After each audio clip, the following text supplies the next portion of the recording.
El día de hoy vamos a tener una tertulia muy especial, muy interesante, en torno a una de las figuras emblemáticas de la historia nacional, que es Margarita Maza de Juárez. Pero no solamente es el personaje, sino quienes nos acompañan este día. Para nosotros es muy importante porque hemos venido trabajando desde hace tiempo ya en la parte musical del siglo XIX con Juan Ramón Sandoval, pero en esta ocasión además nos acompañan algunos académicos de la UNAM, algunos de ellos conocidos y muy queridos desde hace muchísimos años. Bueno, por lo pronto doy una breve semblanza de cada uno de ellos. Nos acompaña la Sociedad Promotora de Estudios Musicales del siglo XIX, Sopromusic, que surgió en 1999 con la misión de rescatar, estudiar y divulgar el patrimonio musical del siglo XIX, que representa parte de la memoria sonora, del patrimonio cultural y de valores identitarios de nuestro país.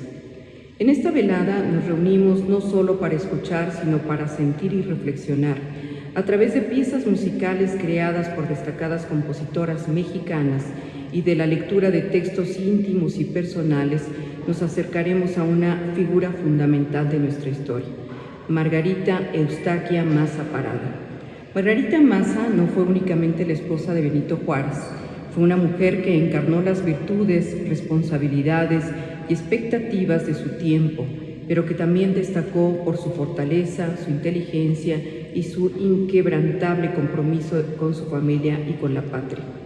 En medio de uno de los periodos más complejos de México, como lo fue la intervención francesa, su papel fue decisivo, brindando apoyo, sostén y esperanza incluso a la distancia. Esta tertulia es, por tanto, un homenaje a la vida, a su legado y a todas aquellas mujeres que desde distintos espacios contribuyeron a la construcción de nuestro país. A 200 años de su natalicio, su historia sigue siendo fuente de inspiración, recordándonos el valor de la determinación, el amor y la libertad. Para ello nos acompañan esta tarde 5 extraordinarios intérpretes y promotores de este género. En el ámbito musical nos acompañan 2 reconocidos pianistas, la maestra Marta Laura Raigadas López, egresada de la Facultad de Música de la UNAM, quien ha dedicado su vida tanto a la enseñanza como a la difusión de la música mexicana. Su labor como intérprete la ha llevado a presentarse en importantes recintos culturales y desde hace varios años colabora activamente en proyectos dedicados al rescate de la obra de compositoras mexicanas del siglo XIX. Junto a ella, el maestro Juan Ramón Sandoval, pianista concertista, investigador y fundador de la Sociedad Promotora de Estudios Musicales del siglo XIX, Sopromusic. Su trabajo ha sido fundamental para la recuperación, el estudio y la divulgación del patrimonio musical decimonónico en México a través de conciertos, publicaciones y proyectos de investigación que han tenido presencia en diversos espacios académicos y culturales. El doctor Edwin Alcántara Machuca, investigador del Instituto de Investigaciones Bibliográficas de la UNAM, cuya labor se centra en el estudio histórico y bibliográfico del siglo XIX mexicano, particularmente en los procesos de construcción de la nación a través de sus textos. Asimismo, nos acompaña la maestra Ana María Romero Valle, historiadora, muy amiga y querida, y académica de la UNAM, especialista en la historia cultural y de la prensa del siglo XIX, quien ha contribuido con importantes publicaciones sobre la vida intelectual y literatura de este periodo. Finalmente, contamos con la participación del doctor Francisco Rodolfo Mercado Noyola, investigador y especialista en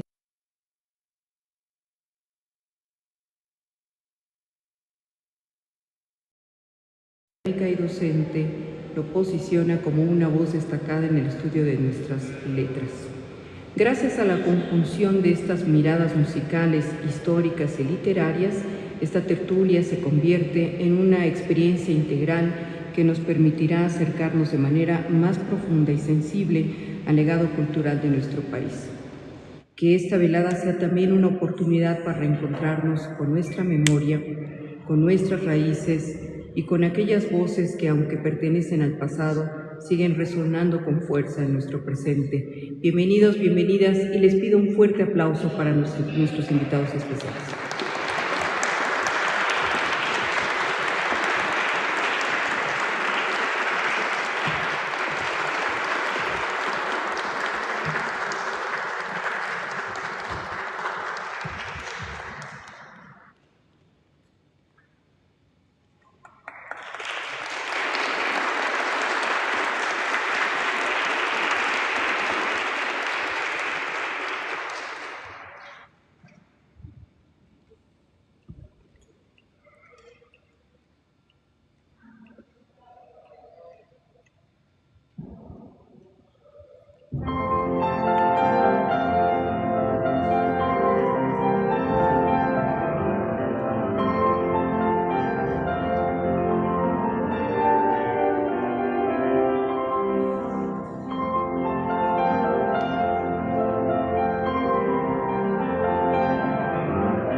Margarita, esta corbata... Es la corbata de moño de mariposa o de 2 alas que el indio no sabe andar. Es Margarita Maza, la abnegada Margarita Maza. Es Benito Juárez, que no sabe manejarse entre esos aditamentos occidentales. Margarita acude solícita y le anuda la corbata en un santiamén, no sin decirle: ¡Qué inútil eres, señor Juárez!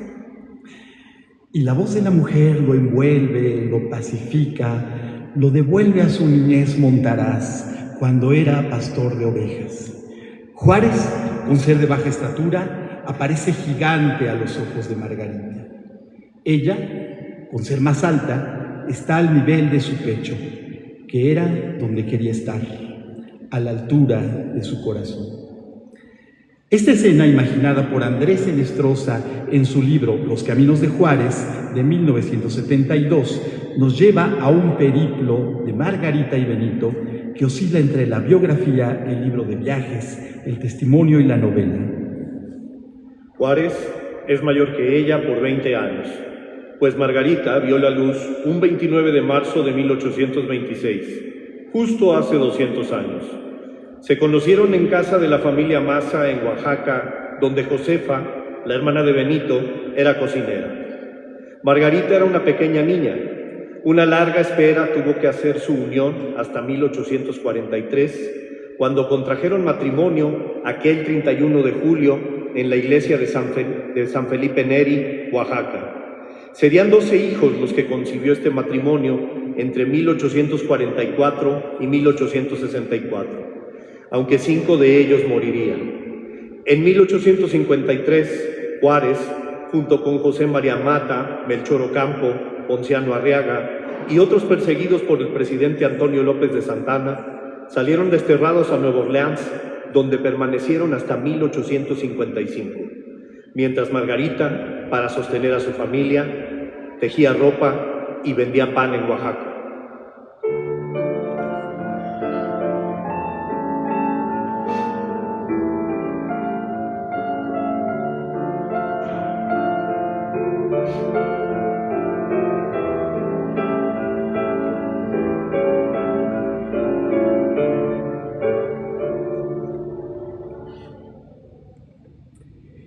Años más tarde, en 1864, cuando Margarita debió salir del país hacia Estados Unidos durante los momentos más difíciles de la intervención francesa, pasó por Nueva Orleans, donde recordaría el exilio de su esposo.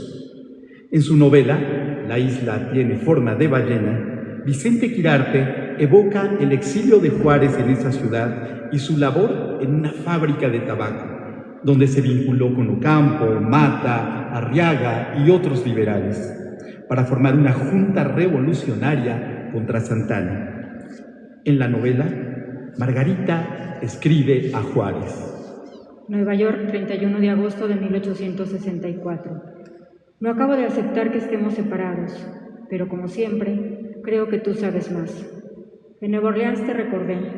Traté de mirar con ojos míos los lugares donde antes estuviste. No tuvimos mucho tiempo, pero sí para recorrer los espacios donde torcías el tabaco y la manera en que Ocampo y los otros procuraban que tú no hicieras el trabajo excesivo al que los reducía a la pobreza. Margarita es también la voz, la memoria de Juárez en la amarga experiencia de Nueva Orleans. Pero pronto vendrían nuevos sinsabores con la Guerra de Reforma, cuando Juárez y su gabinete viajaban en un carruaje cerrado bajo el artilugio de ser una familia enferma, y llevaron a su gobierno itinerante que escapó desde Jalisco en una travesía que llegaría a Veracruz, donde se cristalizaron las leyes reformistas. Fue entonces cuando Margarita cruzaría la Sierra Madre de Oaxaca, sin escolta, con solo 2 arrieros y sus pequeños hijos, para reunirse con Juárez en Veracruz. Entre 1859 y 1860, la familia Juárez Maza vivió en Veracruz, que era objeto de los asedios y cañones conservadores. En torno a aquellos días, el escritor Eduardo Antonio Parra recrea un episodio íntimo entre Benito y Margarita en su novela Juárez, el rostro de piedra. El primer estruendo no llegó a despertarlo, ni a Margarita. Las últimas semanas habían vivido en un ajetreo agotador. Ella, con 3 meses de embarazo, sin descuidar a sus hijos, se ocupaba de la ayuda a los hospitales de sangre, reuniendo voluntarias entre las damas del puerto para conseguir o manufacturar vendas, fármacos, hierbas medicinales y asistir a los heridos durante las operaciones y amputaciones. Margarita se dio vueltas sobre el lecho y cruzó el brazo sobre la espalda de su esposo. Al sentir el contacto, el presidente se reacomodó, estrechó el cuerpo de su mujer y dijo en sueños algo que fue acallado por un ronquido.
Pese al glorioso triunfo liberal en la Guerra de 3 años, nuevas pruebas aguardaban a Margarita y a Juárez con la intervención francesa.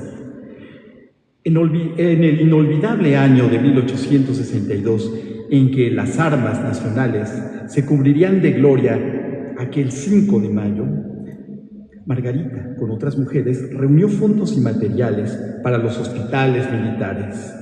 En una carta al periódico El Siglo XIX, Margarita tomó la pluma para solicitar el apoyo que necesitaba el Ejército de Oriente a través de una sociedad de caridad de señoras de Orizaba y Jalapa. 27 de enero de 1862. Señores redactores del siglo XIX, aceptando yo con el mayor gusto el encargo que se me ha honrado, invito, por medio de ustedes, a las señoras de esta capital que tengan a bien cooperar para objeto tan patriótico como humanitario, contribuyendo con los efectos que gusten de los mencionados en la lista y que pueden remitir a esta su casa, calle de Moneda número 1. Me tomo la libertad de suplicar a los demás señores redactores de los periódicos de esta ciudad se sirvan a insertar en sus respectivos diarios este comunicado y los documentos a que se refiere. A ellos, lo mismo que a ustedes, señores redactores, agradecerá este servicio su muy atenta servidora, Margarita Maza de Juárez. El 17 de julio de aquel 1862, Margarita escribiría de nuevo a El Siglo XIX para dar cuenta sobre el manejo de los donativos y pide a los redactores que den lugar en sus columnas para informar de la distribución hecha de los donativos colectados en numerario y efectos.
Al lado de otras damas, Margarita creó la Sociedad de Mujeres Ignacio Zaragoza. En el documento que constituye este grupo, declara ser una asociación de señoras que tiene por objeto promover cuanto fuere conducente en favor de los hospitales militares de la República. Adoptan el nombre del inmortal y filantrópico general Zaragoza y admite a todas las buenas mexicanas que puedan entregar ropa interior y de cama, contribuir con medio real semanario, lienzo para vendas, concurrir a las reuniones. Entre otras mujeres firman Altagracia Morales, Dolores Escalera, Dolores Herrero y, por supuesto, Margarita Maza. En 1863, Juárez debe salir de la Ciudad de México tras la caída de Puebla. Margarita había salido ya hacia el norte y llega a Monterrey. Ese año, Manuela, su hija mayor, se casa con Pedro Santacilia, quien cuidaría a la familia Juárez Maza. En aquella travesía por el norte del país, en 1864, nacería su hijo Antonio en Monterrey.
Frente a la expansión de los ejércitos intervencionistas, Margarita se embarca en Matamoros hacia Nueva York. El infortunio parecía perseguirlos, pues José, el hijo predilecto de Juárez, moriría de pulmonía en diciembre de aquel 1864, a los 7 años. Meses después, en septiembre de 1865, moriría también su hijo Antonio. Pero Margarita y Benito mostraban un temple superior a toda adversidad. Aunque su familia trata de evitarle una pena profunda, Juárez intuye certeramente que le ocultan la muerte de su hijo Pepe, del que se expresa con ternura y predilección en las cartas de Juárez a Pedro Santacilia. Chihuahua, enero 26 de 1865. Romero me dice que mi amado hijo Pepe estaba gravemente enfermo.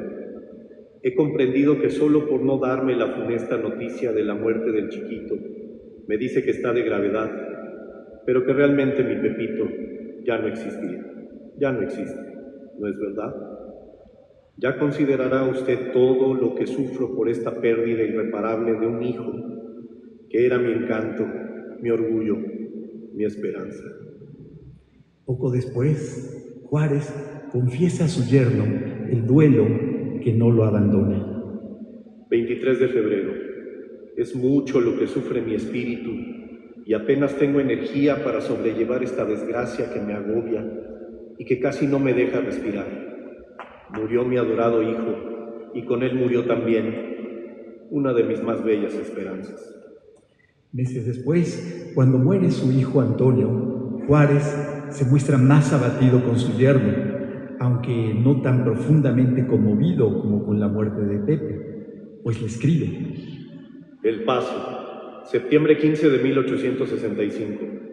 Mi querido Santa, estoy lleno de profundo pesar por la muerte de mi querido hijo Antonio. Mi cabeza está abrumada y apenas puedo escribirte estas líneas. Sin embargo, ante Margarita, Juárez se muestra estoico.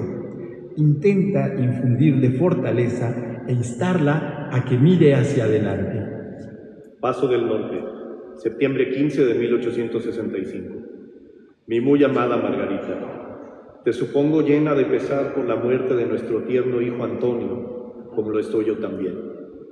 La mala suerte nos persigue. No está en nuestra mano evitar estos golpes y no hay más arbitrio que tener serenidad y resignación. Sigue cuidando a los hijos que nos quedan y cuídateme tú mucho. Procura distraerte y no fijes tu imaginación en las desgracias pasadas que ya no tienen remedio. Quizá las cartas más emotivas y desgarradoras son las que escribe Margarita a Benito a propósito de la muerte de sus hijos. Nueva York, noviembre 10 de 1865. Mi estimado Juárez, la tristeza que tengo es tan grande que me hace sufrir mucho. La falta de mis hijos me mata. Desde que me levanto los tengo presentes, recordando sus padecimientos y culpándome siempre y creyendo que yo tengo la culpa de que se hayan muerto. No encuentro remedio y solo me tranquiliza por algunos momentos que me he de morir. Y prefiero 1000 veces la muerte a la vida que tengo.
Unos meses después, no cesa el dolor de Margarita por la pérdida de sus hijos, que devienen en figuras casi fantasmales.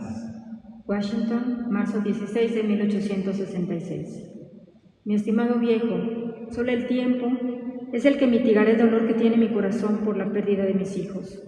Solo le pido a Dios que me dé vida para volverte a ver, porque es lo único que podrá tranquilizarme. Desde que mis hijos han muerto, todas las noches los sueño. Unas noches es a uno y otras a otro. Y otras veces, cuando estoy sola, les llamo. Les digo sus nombres, pero otras veces me horrorizo. Y al querer decir sus nombres, me parece que los veo. Y quisiera en aquel momento morirme. El duelo de Margarita por sus hijos es atroz y profundo. Siente culpa y parece experimentar pensamientos suicidas. Con estas cartas podría escribirse quizá un monólogo interior tan doloroso y profundo como el de Carlota en la novela Noticias del Imperio de Fernando del Paso.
Pese al dolor que la atormentaba, Margarita no perdía de vista el escenario político que rodeaba a su esposo y las adversidades que lo acechaban y que estaban también dolorosamente en el frente interno del liberalismo. Margarita comparte la indignación de su esposo ante las ambiciones presidenciales del general Jesús González Ortega, quien había desconocido la presidencia de Juárez al prorrogar su mandato y exigido su renuncia. Pero también desconfía del hombre que en la guerra de 3 años, en 1858, había salvado a Juárez interponiendo su pecho y su palabra ante los fusiles, Guillermo Prieto, quien apoyaba la postura de González Ortega, que en Nueva York se había manifestado contra la legitimidad de Juárez y defendía su derecho a ser presidente. Al respecto, Margarita escribe a Juárez. Nueva York, noviembre 10 de 1865. Mi estimado Juárez, creo que esta semana se irá González Ortega. Ese desgraciado no ha venido más que a ponerse en ridículo, a que todos lo conozcan lo mula que es. 2 meses después, le escribe de nuevo a Juárez desde la urbe de hierro. Nueva York, enero de 1866. Mi amadísimo Juárez, ya he sabido que todos están conformes con que tú sigas con el mando, y tienen razón. Solo tío Ruicito, como el pobre está loco, le dio porque él debía ser presidente. Prieto lo que quería era ser ministro, por eso adulaba a González Ortega. Vio que este no iba y se conformó por ahora. Después te volverá a hacer la guerra, porque ellos no tienen la culpa, sino tú, que no te vuelves a acordar de lo que te hacen, porque yo creo que no es la primera que te hace Prieto. Aunque se ha afirmado y elogiado que Margarita solía ser ajena a la política, ella es una consejera aguda en esa materia, pues asusa a Juárez con argumentos contundentes. Lo mismo lo alerta para que destituya a funcionarios o comisionados que desacreditan la causa republicana en Estados Unidos, que lo pone en guardia frente a la hipocresía de Santiago.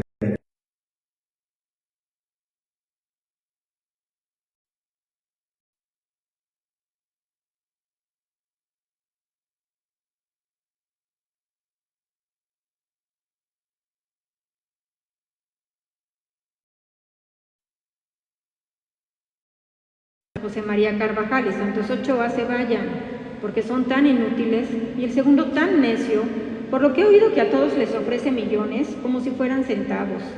Procura quitarlo de semejante comisión y procura mandar a una persona que discurra porque es una desgracia. El único capaz es el señor Baranda y veo que saldrá pronto de aquí. El pobre Carvajal tendrá muy buena intención, pero no sirve, está hecho viejo. Él cree que está prestando un servicio muy grande estando encerrado.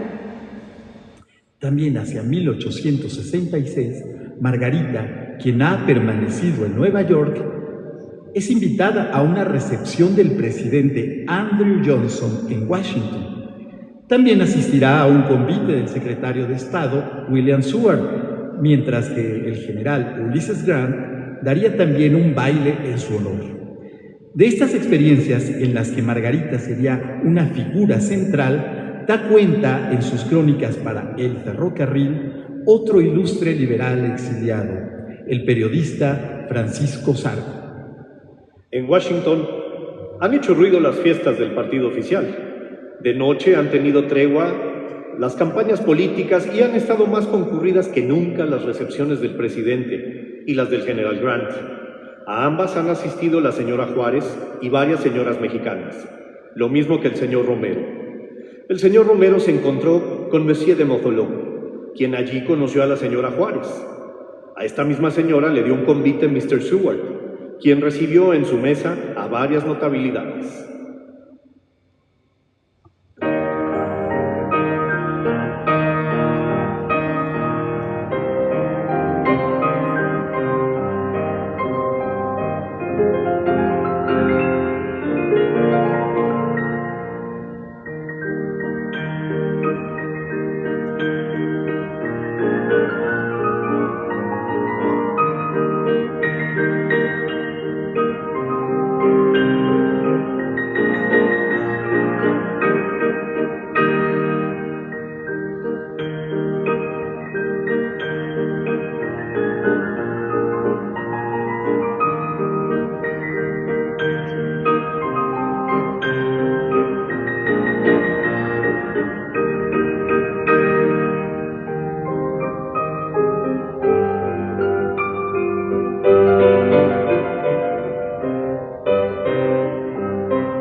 Para atajar las versiones de la prensa de Estados Unidos sobre su vestimenta lujosa y el arreglo en la recepción presidencial, Margarita escribe a Juárez una carta en la que enfatiza la sencillez de su atuendo y de sus joyas, así como su rechazo a los lujos. Washington, marzo 28 de 1866. Mi estimado Juárez, Antes de ayer me llevó Romero a la recepción del presidente y como verás en el Herald dicen que estuve yo elegantemente vestida y con muchos brillantes. Eso no es cierto. Toda mi elegancia consistió en un vestido que me compraste en Monterrey. Poco antes de salir y con tantos cuidados y pesares, no me había puesto el único vestido que tengo regular y que lo guardo para cuando tenga que hacer una visita de etiqueta, no más. Respecto de los brillantes, no tenía más que unos aretes que tú me regalaste el día de mi santo, porque mis demás cositas las tengo en Nueva York. Te digo esto porque no vayan a decir que estando tú en El Paso con tantas miserias, yo esté gastando aquí de lujo. Unos meses después, Margarita escribía nuevamente a Juárez. New Rochelle, julio 11 de 1866. Mi estimado Juárez, recibí tus 2 cartas, una del Paso del Norte y otra de la Hacienda de Patos. Me alegró mucho que hasta hoy ibas sin novedad. Mucho gusto he tenido de ver tu retrato, porque he visto que estás gordo, y eso indica que estás sano, que es todo lo que yo deseo. Cuando me vaya a Nueva York, voy a mandar a sacar copias de tu retrato, porque varias personas me lo han pedido y no les he podido dar. Por tu carta de Santa, he visto que indicas algo de irnos para Chihuahua. Hace mucho tiempo que yo te hubiera sorprendido, si no fuera porque para ir tan lejos necesitamos de un hombre que nos acompañara. Santa lo haría, pero yo no quiero que por acompañar a nosotros dejara sola a Nelita, que tú la conoces lo miedosa que es. Ir con la chiquita sería imposible, porque en el camino no habría más que darle de comer y sería difícil que se nos enfermara. Es mejor, si tú quieres que yo me vaya con mis demás hijos, comisiona a alguna persona que venga por nosotros, y cuando ya todo se tranquilice, se irá Santa con Nelita. Eso me parece a mí, tú me dirás si a ti te parece bien. Yo estoy dispuesta a lo que tú me digas. Tú sabes que yo no le tengo miedo, ni al camino ni a nada, y mis deseos son estar contigo. Adiós, viejo. Sabes que te ama tu esposa Margarita.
Cinco años después, bajo la restauración de una república que se debatía en sus propias batallas para restaurar también el equilibrio político de un país que renacía de sus cenizas, la existencia de Margarita comenzó su tránsito hacia la inmortalidad. En la nota necrológica del periódico Trait d'Union, dedicó el 3 de enero de 1871 al fallecimiento de Margarita.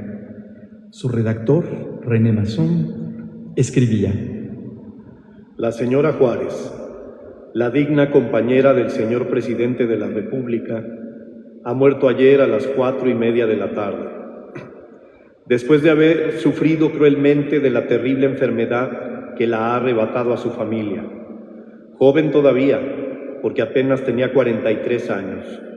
La señora Juárez era el modelo de las madres de familia. Elevada al primer rango de la escala social, ni parecía percibirse de ello. Todos conocían la amabilidad de su carácter, la sencillez de sus costumbres y su caridad inagotable. Consagrada a la vida doméstica, a sus pobres, rehusó siempre intervenir en las combinaciones o en las intrigas de palacio, que no eran cosas de su dominio, según su propia expresión.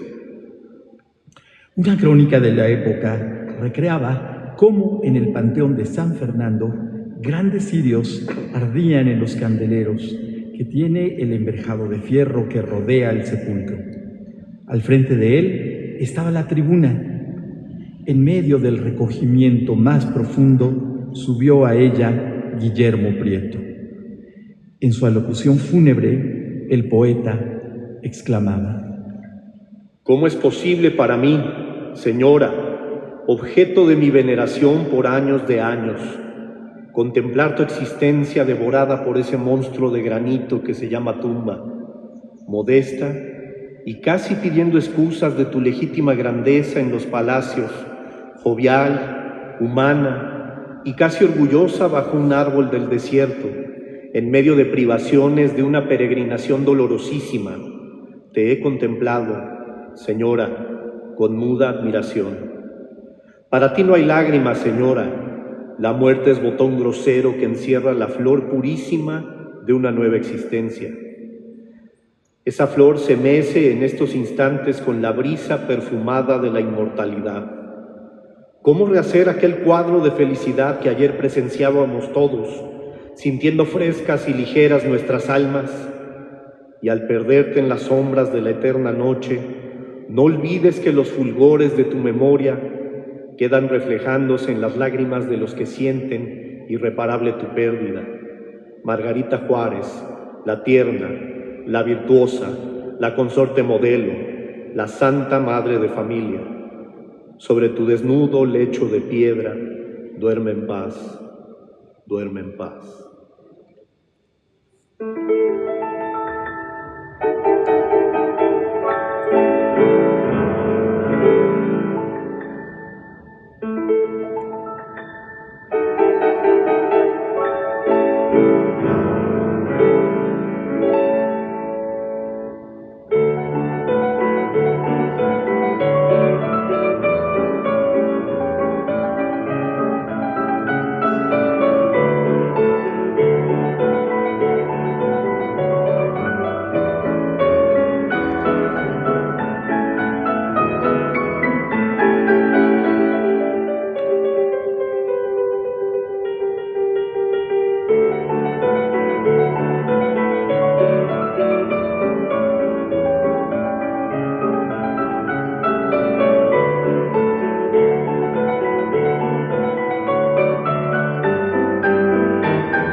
Gracias, muy amables.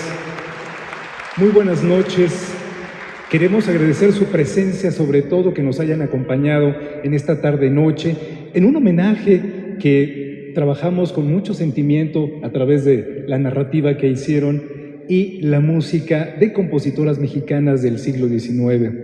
De esta manera invitamos a todo el público a hacer una reflexión profunda acerca de la memoria, de la vida de esta gran mujer. Veamos a Margarita Maza parada como ella, como una gran mujer, no que es la sombra ni que es la costilla de alguien más, sino que ella tiene su propia historia, a la par de otras grandes mujeres, como Rita Cetina, que también próximamente, a finales de mayo, vamos a estar presentando un monólogo musicalizado con la joven actriz Astrid Malinali y la música interpretada por la maestra Marta Laura Arraigadas, igualmente de mujeres compositoras. Vamos a estar anunciando nuestras actividades, nos pueden seguir a través de Facebook, YouTube, como Sopromusic AC o con nuestros nombres, Marta Laura Arraigadas López, Juan Ramón Sandoval, y también invitamos a que sigan a los historiadores, investigadores, que también tienen mucho que aportar para todos nosotros.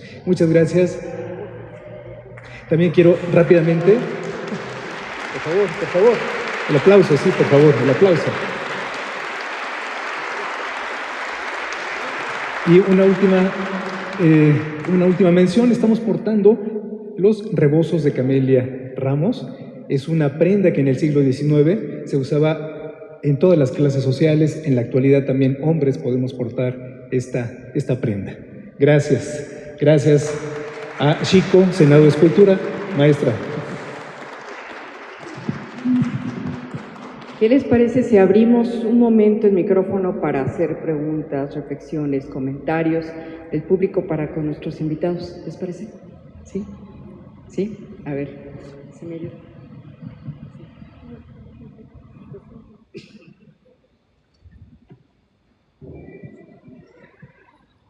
Hago un paréntesis más en lo que nos acomodamos.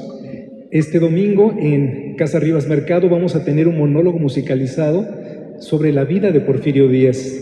Los invitamos a acompañarnos este domingo 5 de abril a las 11:30 de la mañana en Casa Rivas Mercado. Gracias. ¿Cuál es la dirección? Sí, es la calle de Héroes 45, muy cercano al Panteón de San Fernando por el Metro Hidalgo. A ver si comenzamos, por favor. Sí, adelante. Sí, buenas noches. Primero una felicitación a los historiadores, principalmente también a los músicos, a la maestra, al maestro. Mi pregunta principalmente, bueno, más bien dicho, es un dicho y una pregunta. El dicho dice por ahí que detrás de un gran hombre hay una gran mujer, y creo que aquí hay una gran mujer que se le está dando el reconocimiento que tantos años, ¿sí?, se le negó, vamos a llamarle así, ¿no? Yo vivo aquí en la Guerrero, pues conozco muy bien el Panteón de San Fernando. Lo primero que hago es pasar en el mausoleo y la verdad me da tristeza luego a veces de que mucha gente de veras desconoce de antemano cuánta gente valiosa está ahí enterrada, vamos a llamar, que de antemano ese panteón ya quedó como un museo, ya está. Pero bueno, mi pregunta va principalmente para los historiadores. En estas cartas donde Margarita se refiere a Benito Juárez, le dice de cariño mi viejo, ¿no? O viejo, que es un andaje también que nosotros decimos a las mujeres, viejo, ¿no? Pero aquí se ve que de antemano, aparte de estas cartas, existen otras cartas que Margarita o Juárez estuvieron intercambiando, porque por ahí me llegó mucho la carta que leyó la maestra, de donde adolece de la falta de sus hijos, vamos, ¿sí? Habrá otras cartas por ahí que tendrán ese mismo tipo de lenguaje o de textura. Gracias. Muchas gracias por su pregunta. Sí, hay cartas ya recopiladas.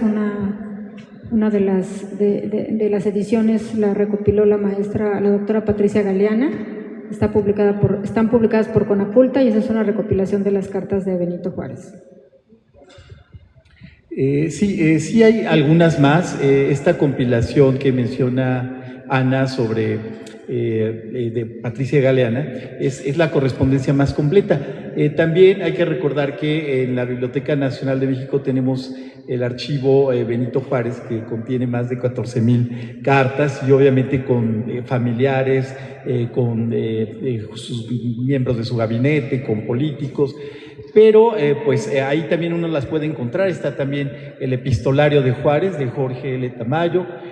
Hay otras recopilaciones de cartas. La selección que aquí hicimos fue como, digamos, algo representativo, porque una sola carta, por ejemplo, no solamente habla del dolor, de la pérdida de sus hijos o de cuestiones ya más familiares, sino que también tienen que ver con cuestiones de política, como lo que pudimos apreciar en un momento dado. Hablan sobre la cuestión de los gastos, de si se les ha pagado a los funcionarios, de que Juárez le está pasando muy mal por la carencia de dinero, también Margarita. Entonces hablan de distintos asuntos. No tomamos las cartas completas porque realmente sería muy largo, ¿no? Pero sí es maravilloso asomarse porque podemos conocer su vida emocional, su vida íntima, su trato, y también esto que menciona de que le dice viejo, mi querido viejo, también le dice a veces nada más Juárez, ¿no? A veces le dice Juárez, simplemente, o sea, hay varias formas, pero que también nos van revelando como un poco sus estados de ánimo, ¿no? Y los momentos de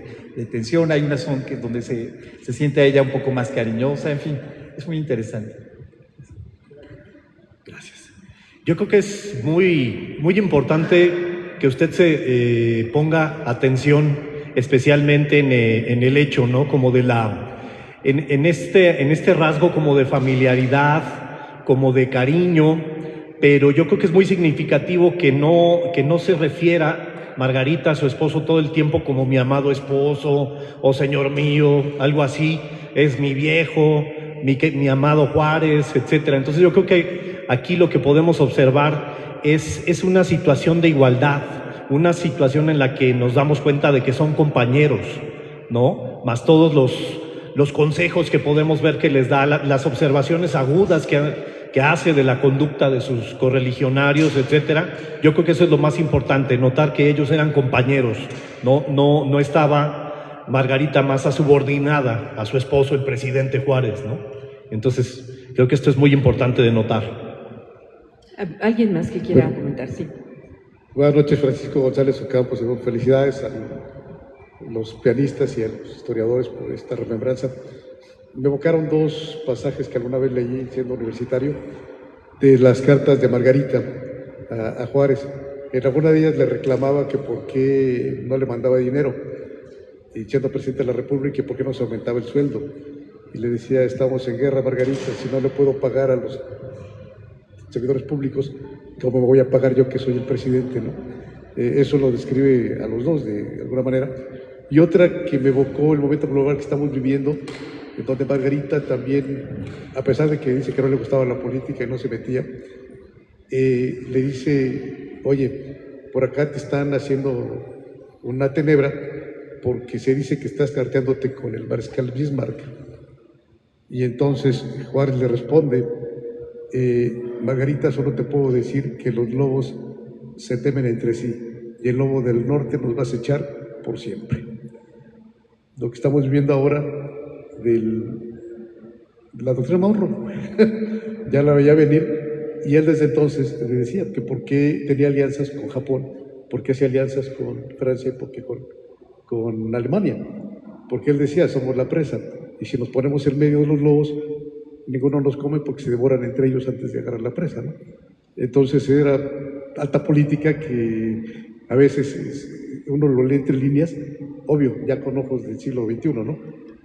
Y no sé si alguna vez vieron ustedes eso, o si hay algún trabajo que tenga esa línea de investigación, en la labor de Margarita como consejera política, porque sí me llamó extraordinariamente esa parte. Bueno, sí, es interesantísimo. Es que realmente las cartas son un material riquísimo que nos revela no solamente la formación de redes, ¿no?, políticas y acciones de todo tipo, y digamos la las rupturas, los conflictos, las alianzas, o sea, todo este juego un poco caleidoscópico que tienden a formar los políticos, y más pensémoslo en una situación de guerra. Hay dos estudios que se me hacen muy importantes, uno de Israel Arroyo y Conrado Hernández López, que se llama Las rupturas de Juárez.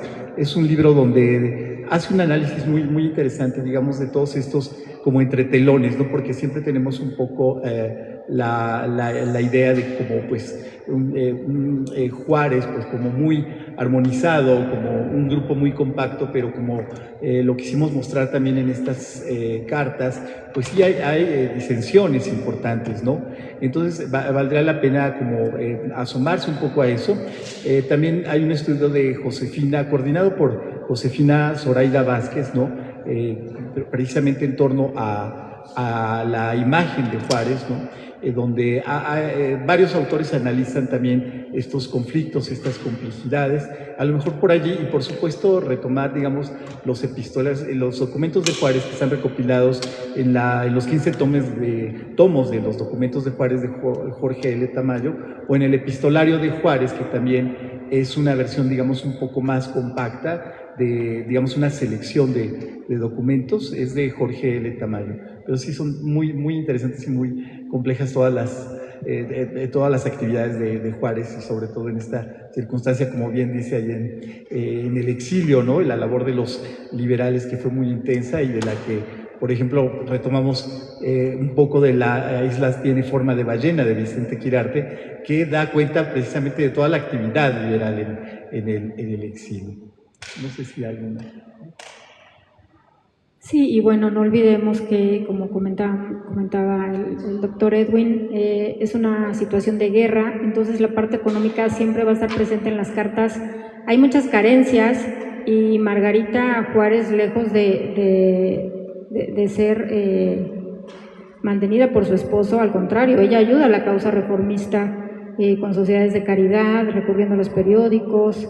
Es muy activa, es una mujer muy activa, y también se preocupa porque en los periódicos no salga que ella está gastando el dinero, como ya vimos, sino que es muy austera.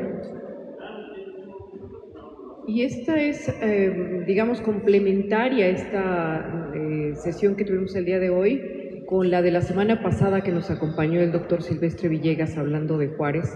Y se acordarán que era Juárez y las diferentes intervenciones. Entonces creo que viene muy a cuento ver del otro lado qué está pasando con ella, pero es el mismo momento tan complejo y tan complicado para el país. Adelante, señora. Si nos comparte su nombre, por favor. Nínive León. Adelante. Sí, me quedó un poco una duda de que al principio le aconsejaba Margarita a Juárez: no te dejes llevar por Guillermo Prieto, porque él está apoyando a Ortega, pero que después él mismo da su último adiós a Margarita en el panteón. Entonces la duda es si era de veras enemigo o amigo Guillermo Prieto. Es muy buena y muy pertinente la pregunta. Justo estas, ya escuchábamos la ruptura con González Ortega, ¿no? Que esa sí fue irreconciliable, ¿no? Juárez va a vivir otras rupturas con Sebastián Lerdo de Tejada, etcétera, sobre todo por motivos políticos, con Porfirio Díaz. O sea, al momento de la competencia electoral, eso es lo que muchas veces, como pueden ver, la ambición por el poder, pues es lo que parte estas relaciones, ¿no? Pero en el caso de Guillermo Prieto es una situación excepcional, porque a la República restaurada, pues miren, Juárez a lo mejor ya no va a volver a confiar o ser, digamos, tan cercano. Recordemos que este episodio que mencionamos así un poco de pasada, de cuando Guillermo Prieto salva la vida de Juárez, ¿no? Cuando está a punto de ser fusilado en Jalisco, ¿no? Prieto era muy cercano, era parte del gabinete de Juárez, y era el encargado de los correos. Y lo, digamos, milagroso es que prácticamente, es que sí vuelven a tener una relación, una cercanía. Además, hay que recordar que Guillermo Prieto es una figura muy importante, es decir, es uno de los hombres que finalmente permanecen leales al liberalismo durante la República restaurada. Y efectivamente nos parece contradictorio, ¿no?, que cómo es posible con tanta desconfianza y que justo Margarita, que se expresa de esta manera, no tan, pues digamos ya tan desconfiada, ¿no?, tan incluso un poco hostil. Pues sí, eso es lo increíble, pero además recordemos que estos actos públicos, ¿no?, tienen un valor simbólico extraordinario e invitan también a poetas, a escritores, gente. Recuerdan esta procesión también que se llevó a cabo el día de los funerales de Margarita Maza. Pues prácticamente toda la comunidad liberal estaba allí, toda la intelectualidad liberal, ¿no?, pese a las diferencias o disensiones que tuvieron entre ellos. Es un poco difícil de explicar, pero así es. Sí, aquí por favor. Hola, buenas noches. Muchas gracias, excelente plática. Sí, mi pregunta es corta. ¿Por qué estando Juárez en Nueva Orleans, Margarita está en Nueva York, que le costó la vida a 2 hijos por el tremendo frío? ¿Cuál fue la razón plena?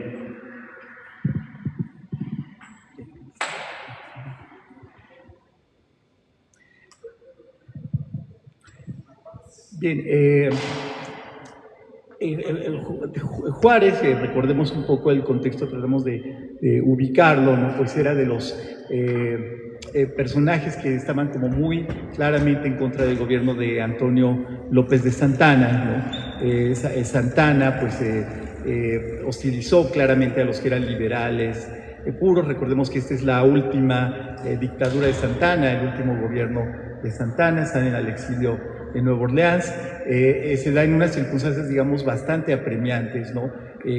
Porque pues prácticamente él, Ocampo, José María Mata, ¿no?, Ponciano Arriaga, pues están en una situación bastante difícil, bastante complicada, sin recursos, ¿no? Salen hacia Nueva Orleans. Juárez, recordemos que había sido gobernador, pero un gobernador disidente, ¿no?, de Antonio López de Santana. De hecho, Santana se venga particularmente de Juárez, porque cuando Santana quiso entrar anteriormente al territorio de Oaxaca, Juárez se puso muy clara, muy firmemente, se opuso a que entrara, digamos, tenía esa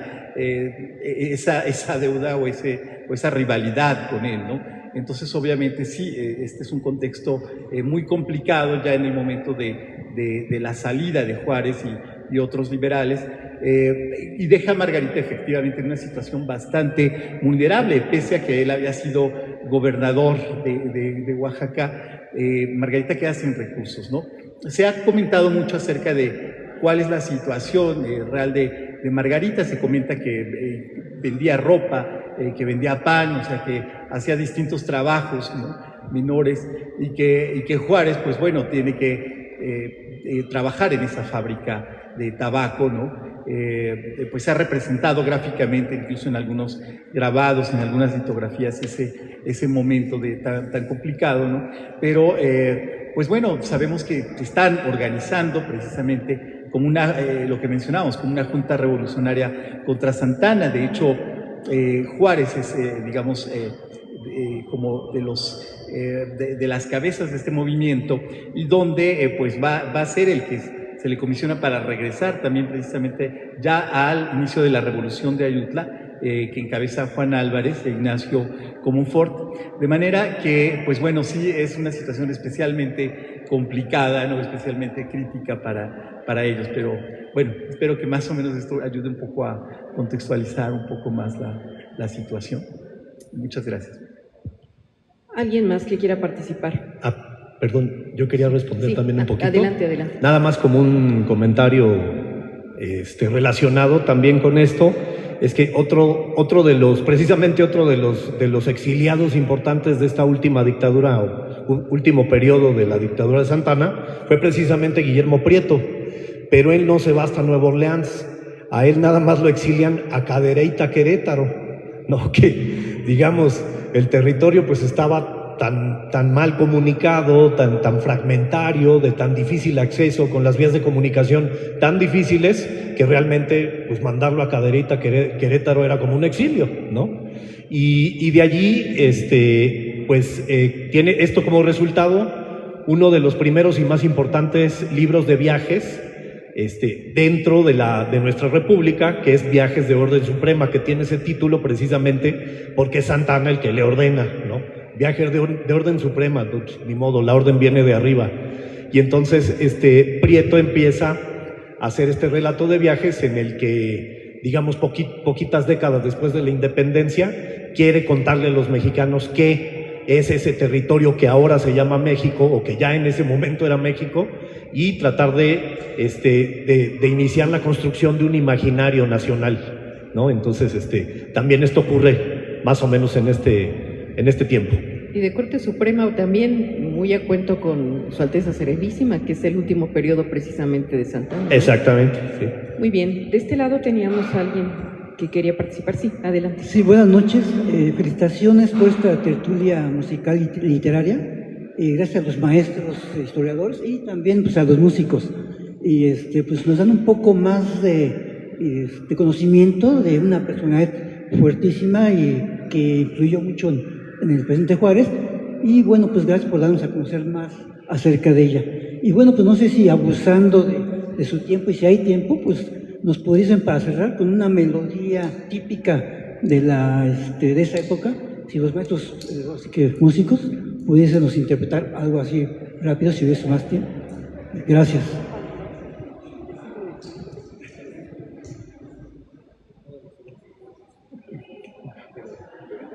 ¿Quieres tocar? Bueno. ¿Sí? Sí, ¿qué tal? Buena tarde. Bueno, ya noches, ¿verdad? Sí, bueno, las obras que escucharon son precisamente de compositoras que son de la temporalidad de la vida de Margarita Massa. Pero sí, voy a interpretar un danzón de Macedonio Alcalá, no sé qué tienen tus ojos. ¿Sí? Rapidito. Aquí, para los músicos, otra pregunta. Sí, yo quisiera preguntarles, ¿cómo hacen esta preselección musical adaptada a esta narrativa? ¿De dónde surge y por qué esas canciones precisamente?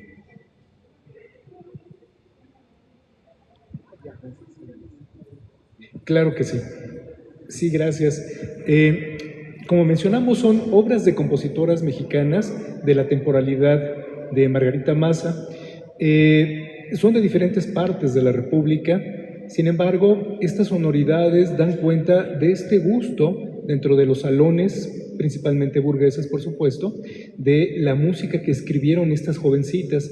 En algunos casos tuvieron maestros particulares, por otro lado, ya en algunas academias, por ejemplo, la Academia de Tomás León, que se fundó hace 1838, así es que en la juventud, en la madurez de Margarita, pues ya existían compositoras que asistían a estas escuelas, a estas academias, y de ahí surgían pues compositoras. Es un proyecto que estamos pues llevando a cabo, no tiene fin todavía. De hecho, estamos haciendo una grabación que próximamente esperamos ya presentar el disco hacia el verano o hacia fin de año, y pues vinculamos esta idea de que hay que hacer un rescate de la memoria musical, en este caso de estas jóvenes, que dan cuenta del sentimiento, de las vivencias, del momento que les tocó vivir, así como a Margarita también. Pues hay que, como les digo, recuperar esta idea de cuál fue su función. También leyendo las cartas y lo que nos han contado los historiadores, nos refleja una mujer que realmente, luchó, si no con las armas, pero sí apoyó a su marido, enviándole dinero, incluso cuidando a sus hijos. Esta parte cuando dice, siento que fue por mi culpa que mis hijos murieron. O sea, ese amor que se refleja, por supuesto, de las madres mexicanas, no es simplemente parte de la historia, sino que es un hecho. Nuestras madres, ustedes, que son madres, pues son así, dan todo por sus hijos. Y creo que hay que enaltecer esa figura. Es por ello que vinculamos las mujeres con Margarita Massa.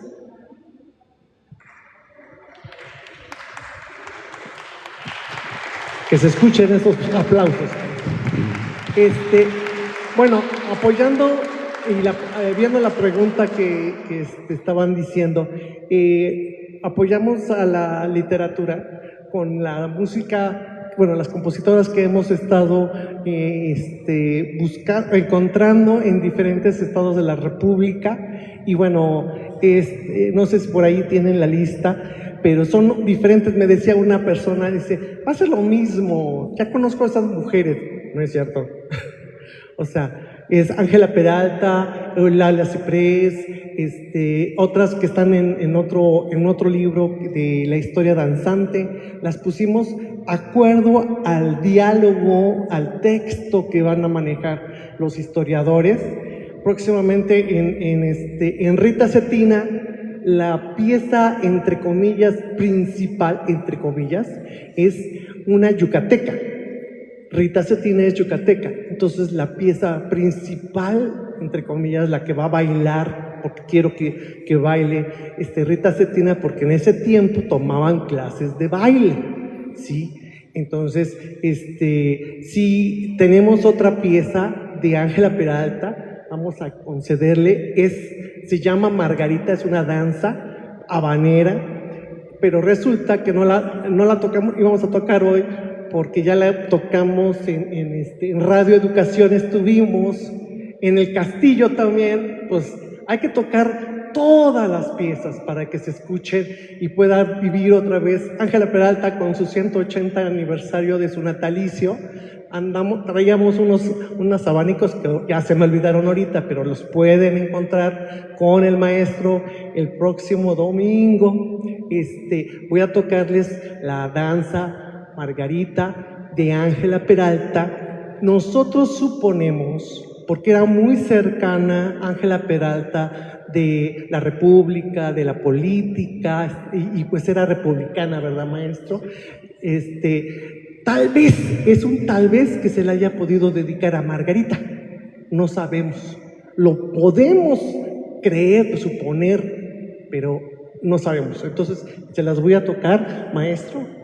Ok, bueno, toque usted y luego vemos qué más. Pase usted, por favor.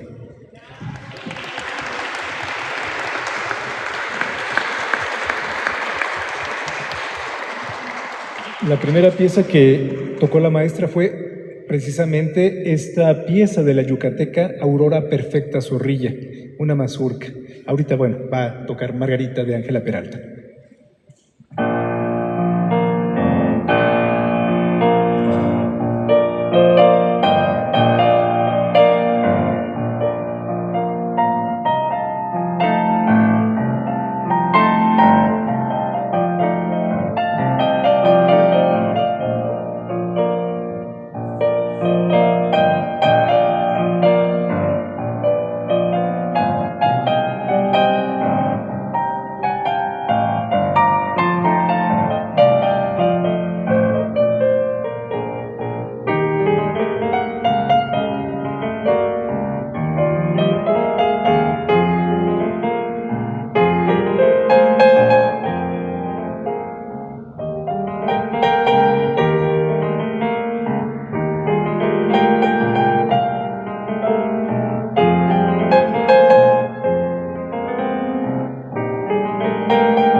Bueno, sí, bueno, yo decía el danzón de Macedonio Alcalá, haciendo la referencia a Oaxaca, pero de igual manera una danza de María Pérez Redondo, una compositora de Jalapa, esta danza titulada No lo crea usted. ¡Bravo!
Gracias. Benito Juárez dicen que les gustaba, pero Margarita también tuvo que hacerle segunda al baile. Ella también bailaba, eso dicen. Sí, no, y Benito Juárez también, le gustaba mucho bailar. ¿Alguien que quiera comentar algo para cerrar ya esta tarde? A ver, hasta allá atrás, por favor.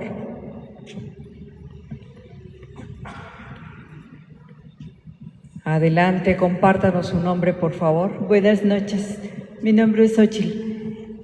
Mi pregunta es, ¿qué ayudó a Margarita, en primera, a leer y escribir? Porque estamos hablando de un periodo en donde a las mujeres no se les permitía casi tener este tipo de apoyo.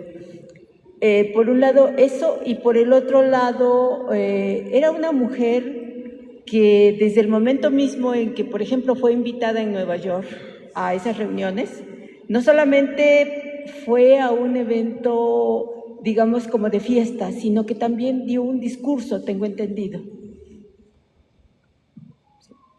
Sí, bueno, con respecto a su primera pregunta, Margarita Maza fue adoptada por una familia en Oaxaca de un cierto sector social acomodado, entonces ella sí tuvo instrucción, sí tuvo educación, fue una mujer educada y evidentemente ya con el exilio y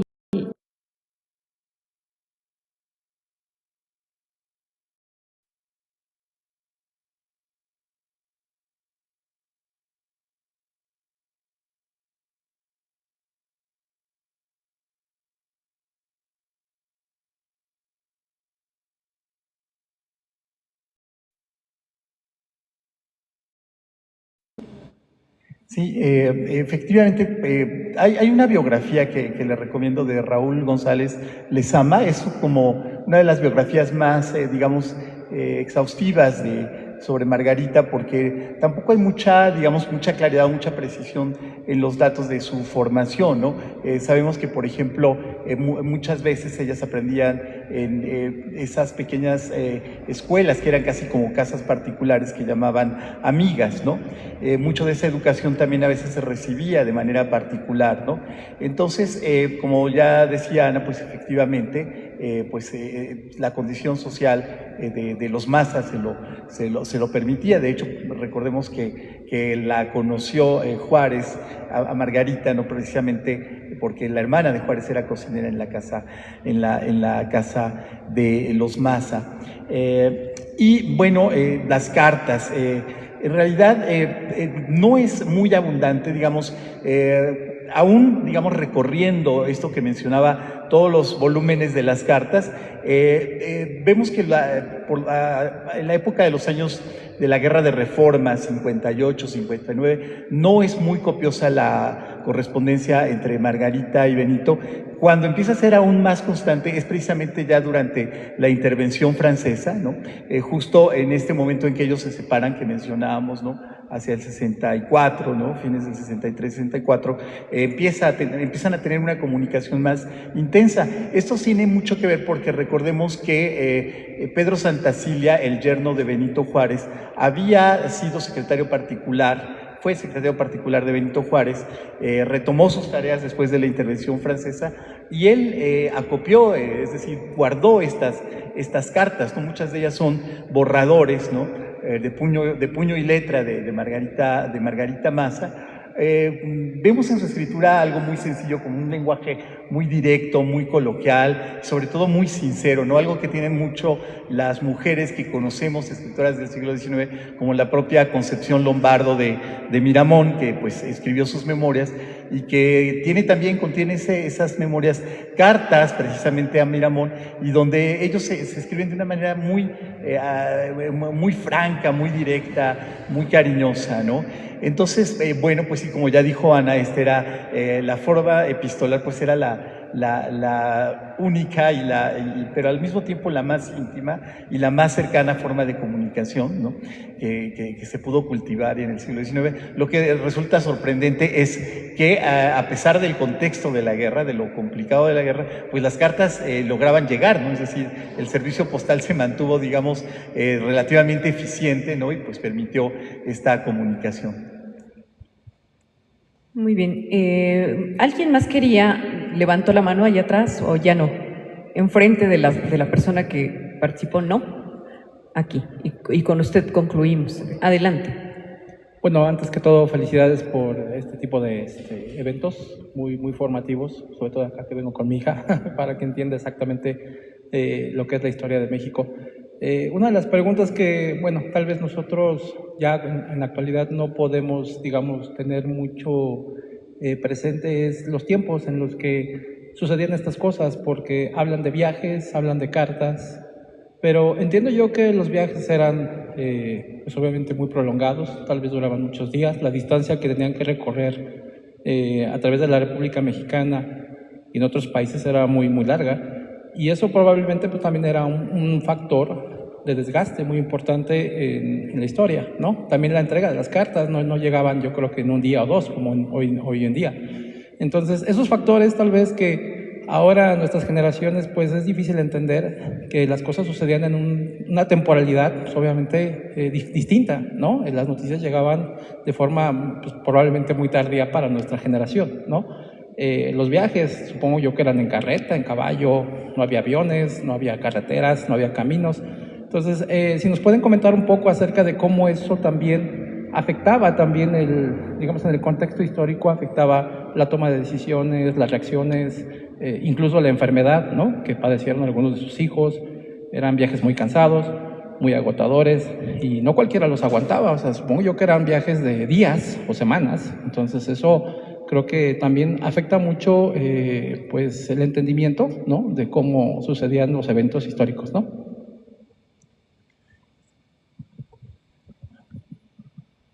Sí, efectivamente, el tema de los caminos es un tema en el siglo XIX porque ante una situación de guerras intestinas, los caminos estaban llenos de bandidos, por eso está la novela de los bandidos del Río Frío, de Paino. Era muy difícil, muy complicado moverse, incluso en una de las cartas mencionamos que comenta Margarita que no le tiene miedo a los caminos porque era muy difícil transitar por ellos. Aparte de los bandidos, los caminos mismos estaban, pues era terracería, tardaban días en salir, por ejemplo, de la Ciudad de México hacia Veracruz, si se quería ir a destinos como Europa, por ejemplo, se iba en barco, era la única forma, se hacían semanas, y se exponían también pues a las propias enfermedades, al cólera, a la fiebre amarilla, a epidemias dentro de los barcos, o sea, era muy complicado. Efectivamente, y yo agregaría que si ustedes, por ejemplo, se remiten a estos epistolarios y ven las fechas en que se publicaron las cartas, bueno, que se escribieron las cartas y cuándo se contestaban, pues pasan mínimo un mes, ¿no? O sea, cuando menos, ¿no? Mes y medio, o sea, se van enterando. Y esto lo vemos, no sé, desde los años 30, 40, que tenemos epistolarios, no sé, de Valentín Gómez Farías, de otros protagonistas de la vida política, del mismo López de Santana, etcétera. Tardan bastante en general, pero también por estas fechas empezaba el telégrafo, ¿no? Que fue un medio pues de transmisión mucho más rápido y práctico, y pues que eso también fue empleado durante este contexto, ¿no? De la intervención francesa, y que eso pues agilizaba, ¿no? Pero obviamente el telégrafo siempre era un tipo de comunicación mucho más sucinta, mucho más breve, ¿no? Que las cartas, que pues tenían ese grado de intimidad y de cercanía, ¿no? Yo creo que sí es muy interesante que note este punto particular, porque hay que pensar sobre todo que el primer ferrocarril que tenemos en México se inaugura en 1873. Entonces, pues casi durante todo el siglo XIX tenemos pues unas travesías, unas formas de viaje, que lo único que existía era la red de caminos reales que había quedado del virreinato. Y los viajes se hacían por medio de diligencias, con mulas, ¿no? Por ahí en una de las cartas mencionábamos que iba Margarita solamente con 2 arrieros y pues con todos sus hijos, ¿no? Y por supuesto, pues también en el sentido de la comunicación epistolar, como dice el doctor Alcántara, pues también es lentísima, ¿no? Aunque se mantiene con una eficiencia que es notable para las condiciones, pero sí, obviamente las comunicaciones eran muy lentas. Y yo creo que toda esta situación de la dificultad de los viajes y de las comunicaciones también azarosas, pues obviamente como usted bien lo ve, tienen una incidencia muy importante pues en tomas de decisiones, en los hechos mismos que van ocurriendo, ¿no? Las condiciones de salubridad, de alimentación que hay en estos caminos, pues son muy complicadas, ¿no? Entonces, todo esto desde luego pues va conformando la silueta de la historia, ¿no? Durante este siglo. Pues sí, es un panorama muy complejo, es un panorama complejo a nivel nacional, tanto en comunicaciones, cuestiones políticas y a nivel internacional también. Es una condición de la segunda parte del siglo XIX muy compleja a nivel internacional que da unas repercusiones para la conformación de este país en las últimas 2 décadas del siglo XIX. Y bueno, pues es una pequeña pincelada de un mar enorme que es ese México de aquella época, y pues qué gusto que nos hayan acompañado. Yo la verdad estoy muy contenta de tenerlos aquí, nuevamente al equipo de Sopromusic, de Juan Ramón y de Marta, que siempre están bien dispuestos a venir y tocar para nosotros, con estas revisiones y que no son las mismas, van cambiando, van revisando, no han dejado de hacer un estudio y una investigación constante. Y los amigos del Instituto de Investigaciones Bibliográficas, que ya no habían venido nunca aquí, y que pues esta es la primera de muchas, seguramente, porque estuvimos muy contentos de que hayan participado y de esta manera tan abrumadora. Muchas gracias, de verdad, muchas gracias. Y muchas gracias a ustedes también por acompañarnos. El resto de la semana no vamos a tener eventos, por obvias razones, pero dentro de una semana nos vemos aquí a las 6. Vamos a tener una tertulia literaria en torno a los 50 años del fallecimiento de José Revueltas, y para ello nos va a acompañar el actor Gustavo Oscar. Entonces él viene a hacer una serie de lecturas a las 6 de la tarde de hoy en 8, y con ello vamos a empezar el mes de abril. Muchas gracias, buenas tardes y buen descanso esta semana, que la pasen muy a gusto. Gracias.